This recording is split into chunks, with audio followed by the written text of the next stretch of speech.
Good morning students. आज हम आपको हमारी पुस्तक के 7th lesson number 7 the interview के बारे में बताने जा रहे हैं, जिसे क्रिस्टोफर सिल्वेस्टर ने लिखा है। किसने लिखा है? Christopher Sylvester. This lesson has 2 parts. इस लेसन को 2 भागों में विभाजित किया गया है। जो पहला पार्ट है उसमें इंटरव्यू के बारे में बताया गया है। किसमें बताया गया? इंटरव्यू के बारे में। इंटरव्यू क्या है, इसमें क्या है। जो दूसरा पार्ट है उसमें 2 आदमियों का इंटरव्यू है। 2 आदमी आपस में जब बातचीत करते हैं उसे इंटरव्यू कहते हैं। तो इसमें 2 आदमियों का इंटरव्यू है, जिसमें मुकुंद पद्मनाभन और उम्बर्टो इको। ये मुकुंद पद्मनाभन बूस्टन का एक पत्रकार है और उम्बर्टो इको एक राइटर है। He is a writer. तो उसके बारे में बताया गया है।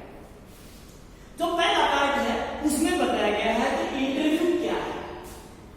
It is an art, it is a source of truth, it is a source of truth, it gives an extremely useful serviceable medium of communication between the 2 people and the other people. Means ये interview जो है एक सर्वोत्तम साधन है जो आदमियों के बीच में कम्युनिकेशन स्किल को बढ़ाता है। यानी कि कम्युनिकेशन मीन्स आपस में बातचीत कर सकते हैं, तो उसे हम इंटरव्यू कहते हैं। पिछले 130 साल से बहुत से लोगों के इंटरव्यू हुए हैं और बहुत से लोगों ने इंटरव्यू दिए हैं। तो ऐसी स्थिति में हर आदमी के इंटरव्यू के बारे में विचार अलग अलग है। जब हम इन इंटरव्यूज के बारे में पढ़ते हैं तो बहुत से राइटर हुए हैं जिन्होंने इसको अलग अलग नाम दिया है। किसी ने इसको मेरिट पनिशमेंट कहा है, किसी ने इसको क्राइम कहा है, किसी ने इसको थंबप्रिंट और wind pipe means wind pipe हमारी जो श्वास नली है उसके ऊपर एक अंगूठे का निशान होता है। कहता है कि सैकड़ों सालों से लोग इंटरव्यू देते आ रहे हैं, बहुत से लोगों ने इंटरव्यू दिए हैं और बहुत से लोगों के इंटरव्यू दिए गए हैं और इसमें सभी लोगों के अलग अलग विचार बताए गए हैं। कहता है कि some people call it a punishable crime, others call it a highest source of truth. कुछ लोगों ने तो इसे पनिशमेंट, सजा है, अपराध है, लेकिन दूसरे क्या कहते हैं? ये एक सच का स्रोत है। लेविस कैरोल, शैल कैरोल, इन्होंने भी अपने विचार रखे। शैल कैरोल ने तो कहा है कि भाई ये एक थंबप्रिंट है और विंड पाइप, हमारी जो श्वास नली है उसके ऊपर एक विंड पाइप के ऊपर एक थंबप्रिंट लगा है। जैसे हम किसी को सफोकेशन दे देते हैं ना, फीलिंग लाइक सफोकेशन, इन थंबप्रिंट और wind pipe means feeling like suffocation. और कहता है कि इस सिस्टम के द्वारा extremely useful medium of communication, और ये कम्युनिकेशन का सर्वोत्तम साधन है। कॉमन प्लेस ऑफ जर्नलिज्म, पत्रकारिता में इंटरव्यू को एक महत्वपूर्ण स्थान दिया गया है। ये इस लेसन में केवल इसी प्रकार से बताया गया है कि बहुत से लोगों ने अलग अलग विचार दिए हैं और इसके बारे में, इंटरव्यू के बारे में बताया है। लेकिन it leaves most vivid impressions of our contemporaries on our mind. Means ये हमारे मस्तिष्क पर हमारे जो पूर्वज हैं उनकी एक छाप छोड़ के जाते हैं। हम महसूस करते हैं कि हमारे जो पूर्वज हैं उन्होंने हमें क्या दिया है। जब हम उनके इंटरव्यू को पढ़ते हैं तभी हमें पता चलता है उनकी क्वालिटीज क्या थी, उन्होंने हमें क्या दिया है और हमने उनसे क्या लिया है। तो इंटरव्यू के द्वारा हम किसी आदमी की सच्चाइयों को जान सकते हैं, हम एक दूसरे के साथ कम्युनिकेशन बढ़ा सकते हैं और ये इंटरव्यू का एक मेथड होता है जो इस बारे में बताया गया। इस लेसन में जो दूसरा पार्ट है उसमें 2 आदमियों का इंटरव्यू है। मुकुंद पद्मनाभन एक पत्रकार है और उम्बर्टो इको एक राइटर है जो नॉवल लिखता है। नॉवेल्स, अब देखिए हमारे समाज की सबसे बड़ी बीमारी है, इंसान के पास कोई काम नहीं है। जब किसी से पूछते यार आते नहीं हो आप, तो कहेगा समय नहीं, टाइम नहीं। बोले यार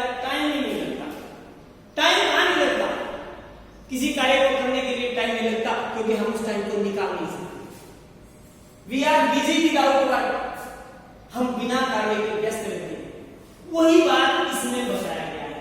उम्बर्टो इको से जब मिलता है तो उम्बर्टो इको से जो बातचीत करता है, उस बातचीत के दौरान वो राइटर जो कहता है कि भाई आपने एकेडमिक राइटिंग की है, सेमेटिक्स राइटिंग की है, आप इतने व्यस्त हैं, एक स्कॉलर्स हैं, और आप इसमें से आप समय कैसे निकाल लेते हैं? तो उम्बर्टो इको कहता है कि there are lot of vacant space in our life and I use that vacant space to pursue my work. यानी कि ये कहता है कि हमारे जीवन में बहुत सा इंटरस्टेटिक्स होता है, जिसको बोलते हैं वर्ग अंतराल। वर्ग अंतराल मींस जैसे हम मैथमेटिक्स में स्टैटिक्स के क्वेश्चन करते हैं, तो जैसे 0 से 10, 10 से 20, या इसमें कई बार आता है 11 से, ये 10 से 9, 11 से 19, तो इसके बीच में कहते हैं कि हाँ, इसके लिए वो एग्जांपल देता है। कौन?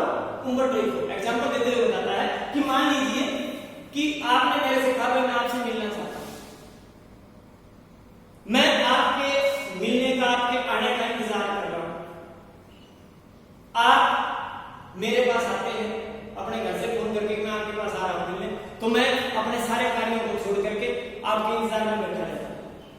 इस दौरान जिस समय आपने मेरे पास फोन किया और जिस समय तक मैं आपके आने का इंतजार कर रहा हूं, वो हमारे बीच का एक वर्ग अंतराल हो जाता है, खाली स्पेस हो जाता है, वैकेंट स्पेस हो जाता है। तो कहते हैं उस वैकेंट स्पेस में मैं लिखता हूं।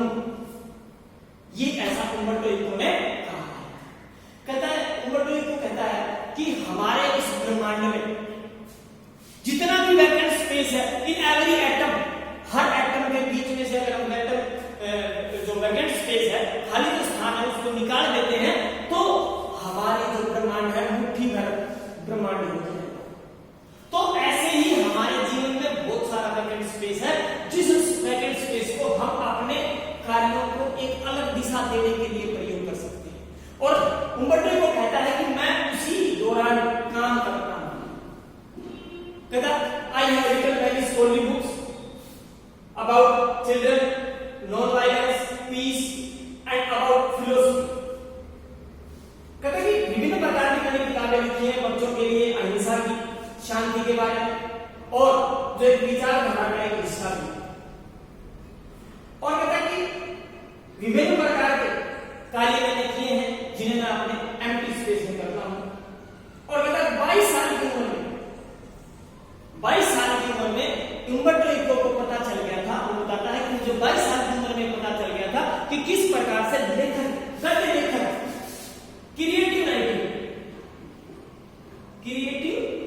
राइटिंग क्या होती है। 22 साल की उम्र में उसने ऐसा किया।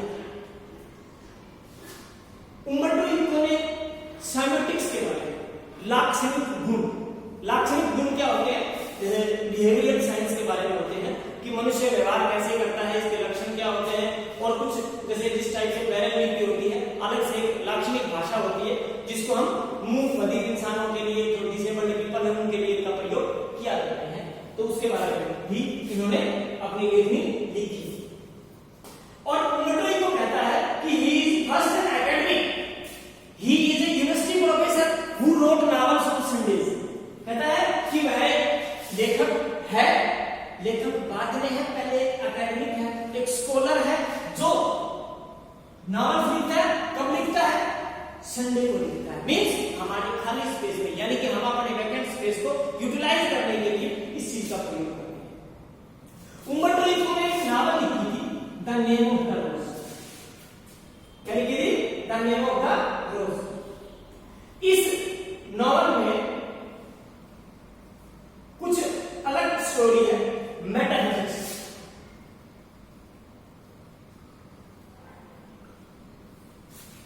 दूसरा है थियोलॉजी और medieval history.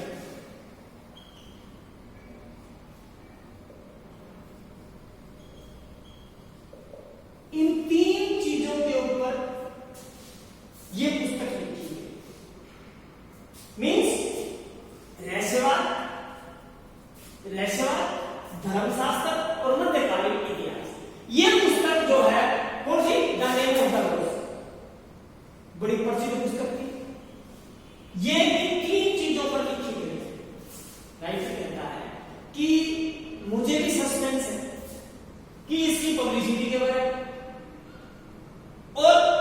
Medieval history, metaphysics या थियोलॉजी के बारे में बहुत सारी किताबें लिखी गई हैं, लेकिन इस पुस्तक में थोड़ा सा हटकर है, इसीलिए इसको ज्यादा लोगों ने लाइक किया।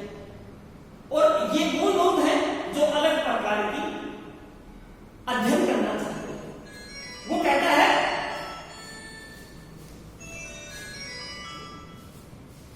राइटर कहता है कि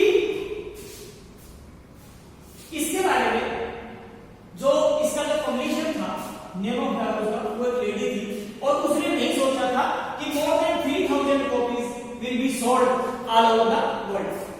तो इसलिए उम्बर्टो इको को 3000 कॉपियों का ये एडवांस उसे दिया गया। लेकिन बाद में इसकी जो प्रसिद्धि इतनी बढ़ी कि इसके 1.5 lakh million copies are sold in US में ही इसकी 1.5 लाख कॉपियां जो है वो बिक गई थी। All over the world 3 billion copies जो है वो इस नेम ऑफ द वर्ल्ड की बिकी थी। It is about metaphysics, theology, medieval history. तो प्यारे बच्चों, आज हमने इस लेसन के बारे में आपको बताया है। इस लेसन की पूरी डिटेल, इसके जो मेन पॉइंट्स हैं वो आज मैं होमवर्क में डालूंगा। आप उसको वीडियो को भी पढ़ें और होमवर्क में से उन मेन पॉइंट्स को भी जरूर नोट करें। धन्यवाद, शुक्रिया।